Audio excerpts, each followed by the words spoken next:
Bismillahirrahmanirrahim. Assalamualaikum warahmatullahi wabarakatuh. Alhamdulillah wassalatu wassalamu ala rasulillah wa ala alihi wa sahbihi wa man wala wa asyhadu an la ilaha illallah wahdahu la syarikalah wa asyhadu anna muhammadan abduhu wa rasuluh sallallahu alaihi wa ala alihi wasallam amma ba'd. Ya ma'asyirat thalabah, murid-murid kelas 12 MA Al-Madinah yang kami banggakan, azzakumullah, yang semoga Allah memberikan kemuliaan bagi kita semua. Alhamdulillah kita bisa kembali bertemu, belajar bersama kitab Al-Qawaid Al-Fiqhiyah, pertemuan yang ketiga ya. Ya, mari kita buka halaman 109. Kita ulang sedikit ucapan perkataan dari Syekh Abdurrahman As-Sa'di rahimahullahu ta'ala. Wa idza kana al-ilm bihadhil mathabah, bahwa ilmu itu mempunyai kedudukan yang sangat penting.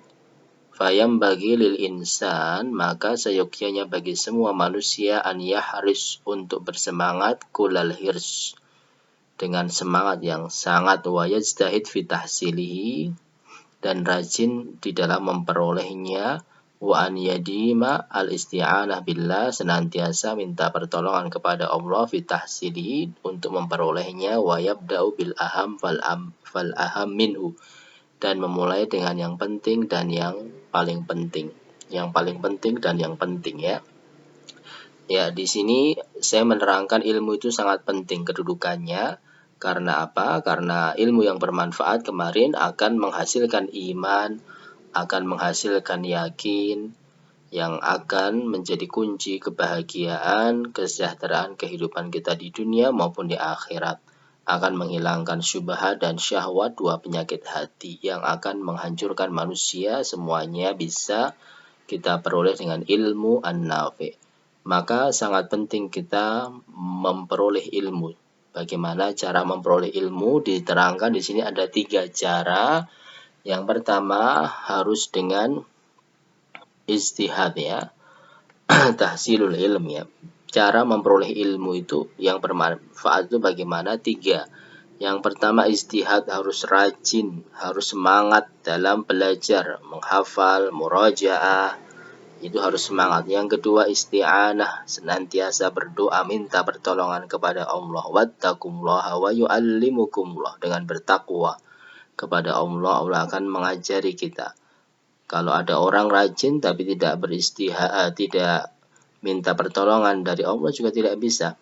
Cuma doa tidak rajin juga tidak bisa. Dua-duanya, rajin dan isti'anah. Kemudian yang ketiga at-thariqah, metodenya harus benar. Ya, ada orang rajin juga doa, tapi caranya salah, metodenya salah, juga tidak akan bagus. Maka harus ada 3.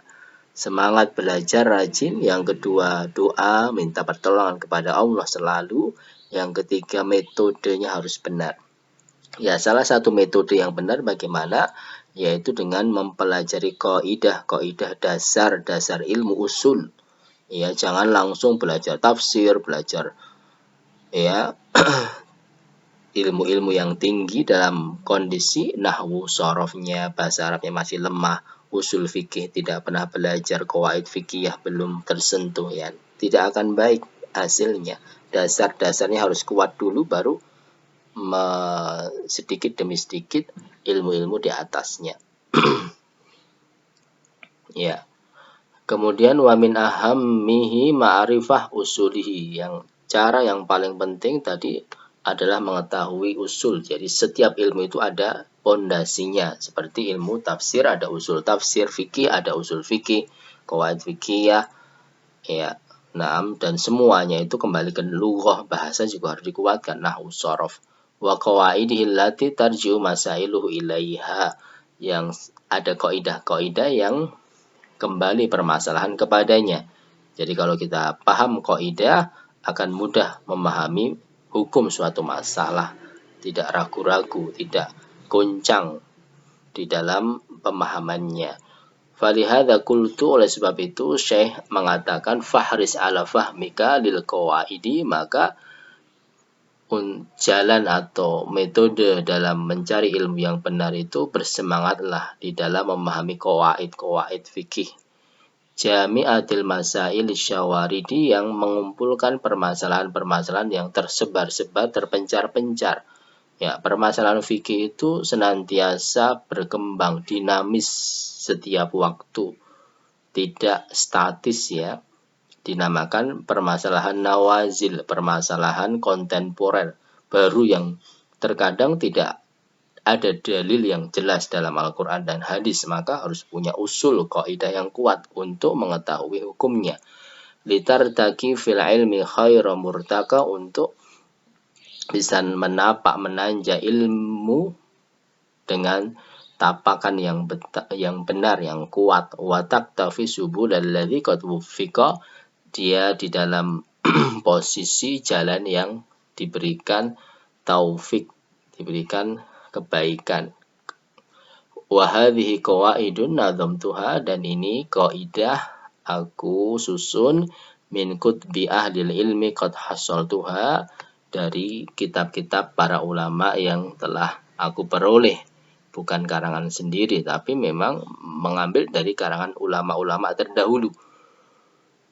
Jazahumul maula azimal ajri, semoga Allah memberikan balasan yang sangat besar kepada para ulama terdahulu, wal afwa, pemaafan, ma'ghufronihi, pengampunan, wal birri, dan kebaikan. Ya, ini termasuk kebiasaan kita Ahlus Sunnah wal Jamaah mendoakan kebaikan para ulama kita yang terdahulu. Para ulama-ulama, guru-guru kita, ustadz-ustadz kita yang terdahulu, yang senior, yang mengajari kita. Tidak boleh misalnya meremehkan orang-orang yang lebih senior, yang lebih tua. Wa hadza li'anna ma'rifatal qawaidi min aqwal asbabi litashhilil ilmi.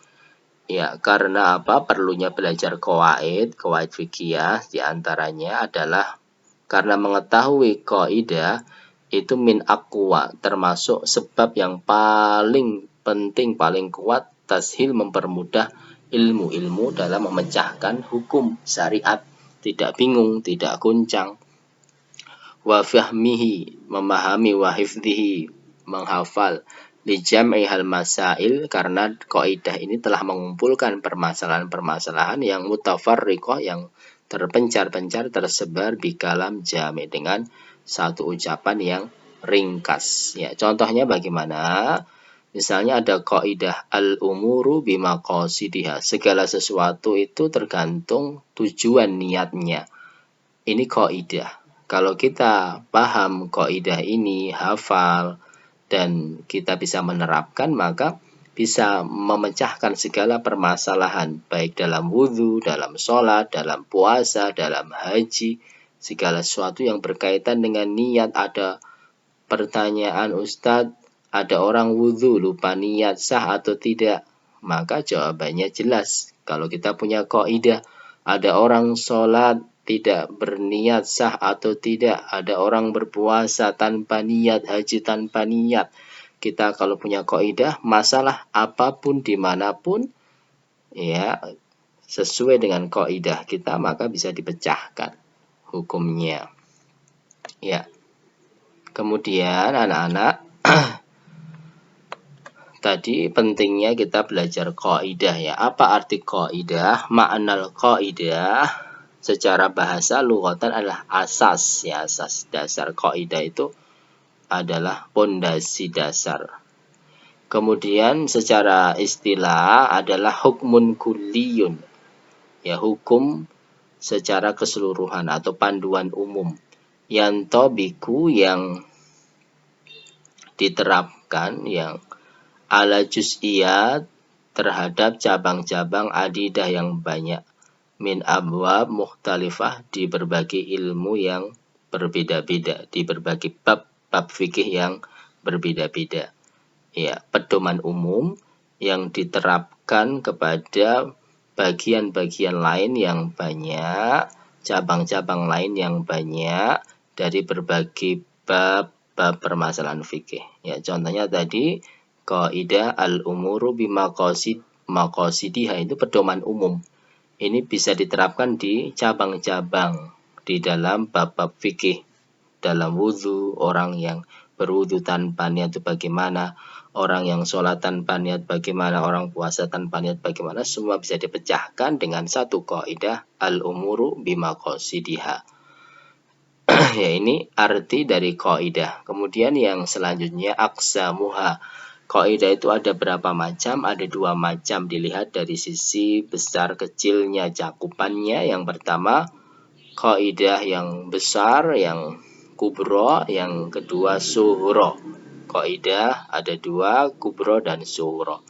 Kemudian apa perbedaan antara sughro dan kubro? Kalau kubro itu adalah kaidah yang memang sangat penting, inti. Ya, yang dari kubro itu bercabang nanti kaidah-kaidah yang kecil. Ya, jadi sughro itu cabang dari kubro. Jadi kaidah itu intinya ada 6 kaidah. Kemudian dari 6 itu nanti bercabang-cabang jadi yang kecil-kecil lagi. Apa yang kubro? Ada 6. Yang pertama kaidah al-umuru bimaqasidiha, segala sesuatu tergantung niat. Yang kedua al-masyaqqah tajlibut taisir, sesuatu yang berat akan mengharuskan kemudahan. Yang ketiga al-yaqinu la yazulu bisyak, keyakinan tidak bisa dihilangkan dengan keraguan. Yang keempat al-wasail laha kamul maqasid, perantara itu mengambil hukum tujuan utama. Yang kelima la dharar wala dhirar, ya tidak ada bahaya dan membahayakan. Yang keenam al-adah muhakkamah, adat itu dipakai dalam syariat, yaitu 6 kubro. Sedangkan sughro itu bagian dari 6 ini, cabang dari 6 ini. Ya, kemudian manfaat mempelajari kaidah adalah taj'alul insan la yadtarib fi mas'alah fasail fiqhiyah, menjadikan seseorang tidak goncang, ragu-ragu, bingung dalam menghadapi permasalahan-permasalahan fikih yang senantiasa berkembang, dinamis setiap zaman, setiap waktu. Ya, kalau seorang itu kuat kaidahnya, kuat qawaidnya dalam menghadapi permasalahan walaupun baru, itu dia akan gampang paham, tidak goncang, tidak bingung, tidak ragu-ragu karena dasar kaidahnya kuat. Yaitu manfaat yang besar ya dalam mempelajari kitab qawaid fiqhiyah. Ya, ini anak-anak pertemuan yang ketiga sampai di sini insyaallah, sampai halaman 110. Kita lanjutkan pada pertemuan berikutnya ya. Semoga bermanfaat. Barakallahu fikum. Assalamualaikum warahmatullahi wabarakatuh.